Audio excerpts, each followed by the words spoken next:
सातो बचन प्यारी दुल्हनिया बोलाए जाना, सात फेरों की सातों बचन प्यारे दुल्हनिया बोलाए जाना,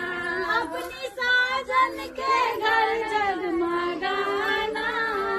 प्यारी दुल्हनिया बोलाने जाना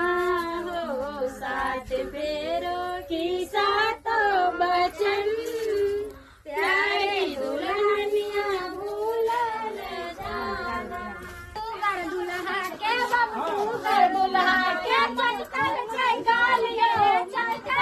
गालिए, कुत्ता दूध उठौना कहीं भूल जाते गालियो, सुता दूध उठौना करो भूल जाते गालियो, चोट तो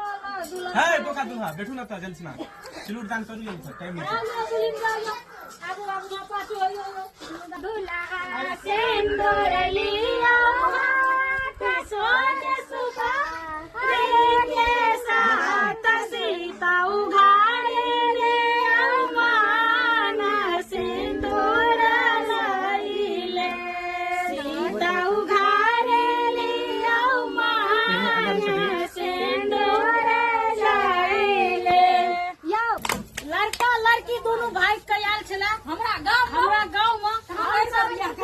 हम सब रियल में शादी ओकरा करा देलक, पंडित का फंसा देलक और पैसो नहीं देलक। हाँ पंडितो मिल गए गाँव में, लड़का लड़की आयल छला तो हम सब शादी करा दो, अगर कोनो गलत बात कर ले नीक गप कर ले तो कमेंट में जरूर बताओ। चलो कन्या रानी उठू, यहाँ के लगे जाए छी, यहाँ के लगे जा दियो ना,